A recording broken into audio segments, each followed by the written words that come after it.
By the way, don't forget to check out the video description for all the gear that I use and the website that I started. Link in the video description in the top comment. The website is for saltwater tank care, obviously. It's going to be growing exponentially. I started it about 2 months ago. So today I'm just going to talk about your RODI unit.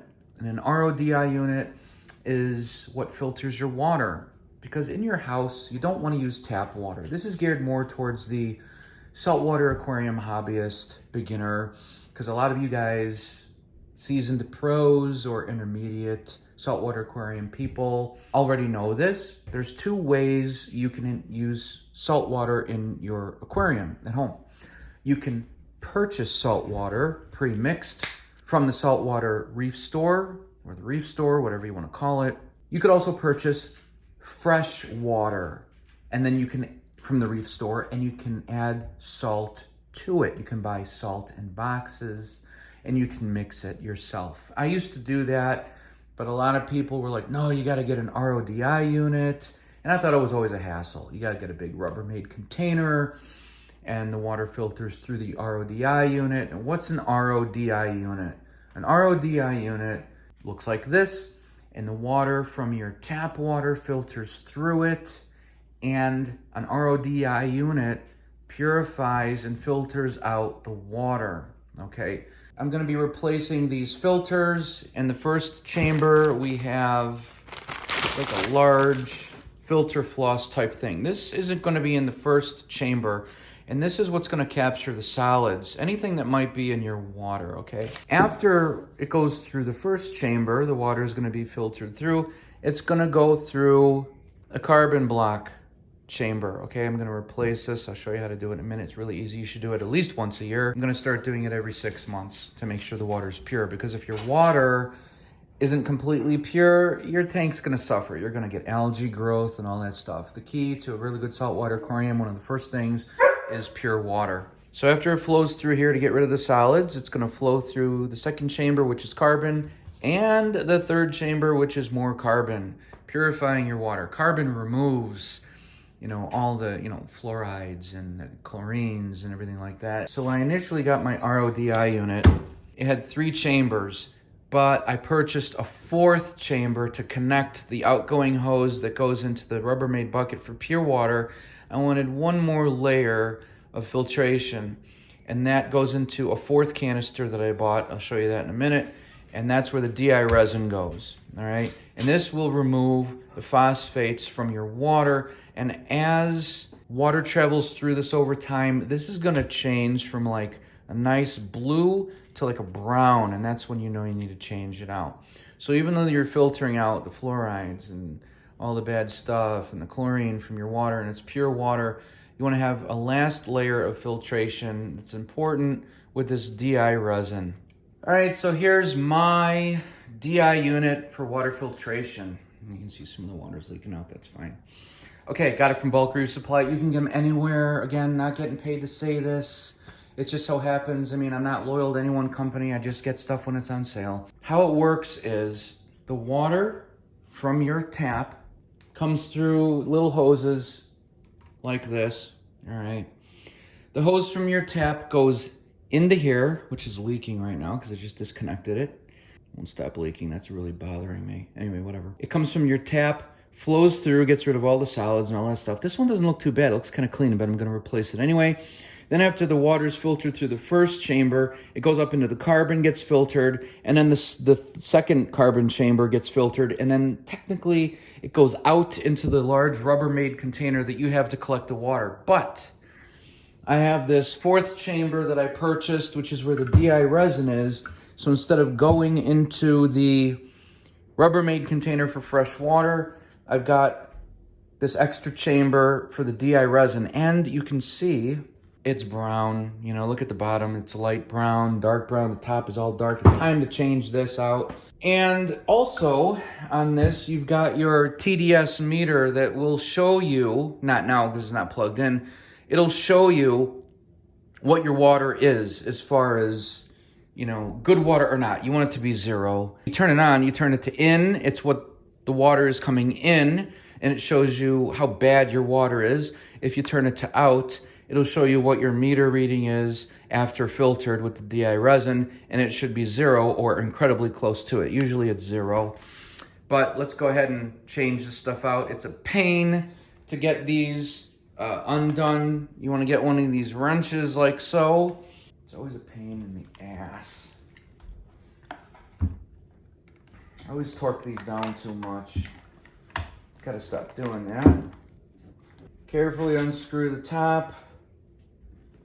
It's gonna be filled with water.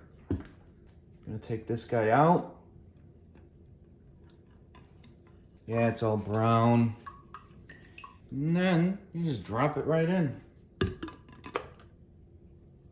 It's got the hole in the top as you saw, and it's got this. It just fits right into the center of that top of the, just line it up and you're good to go. There, I'm not gonna torque that one down too much.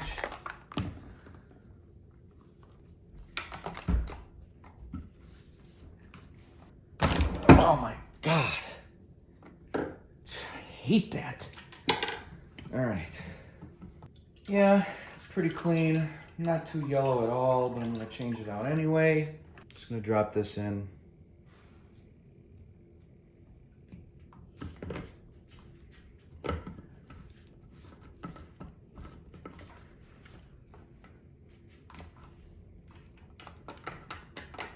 These are a pain in the ass, man. I hate doing this. Believe it or not, this is the thing I hate most about this hobby. This is ridiculous, man. All right, so I've got it all hooked up again. And this comes with the RODI unit. Connects right to your faucet. Turn the water on. Turning this makes it go through the unit. All right, so the water comes out. I've got it hooked up to the RODI unit. It goes in there. It's gonna filter through the first filter floss cotton looking filter into the second chamber, which is carbon, third chamber, which is carbon pro for extra filtering, and then it's going to go into here to get rid of the phosphates. And then you want to replace your membrane like once every few years. You want to also flush the membrane as well. I didn't do that today. So I'm going to turn it on. We're going to see the water fill up through the canisters, and you want to check for leaks.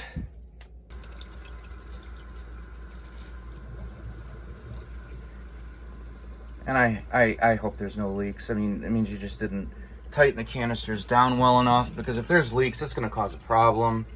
Then you have to undo all this again and tighten everything up again. All right, so it's filling up. Once it gets filled up, it's going to start flowing through the system. Once it flows through the system, it's going to come out this blue hose.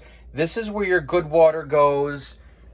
I've got it set to make 10 gallons. It's 10 gallons of pure fresh water, which I'll mix my salt into. And then the bad water comes out of this black hose and it goes into the sink.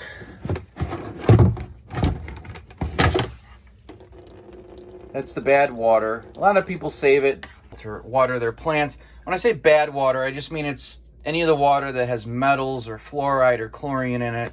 Anything that's not suitable for your aquarium. Got to organize it a little more. Some people mount these on the wall, but got some clothes hanging up here. I don't really want to mount it on the wall.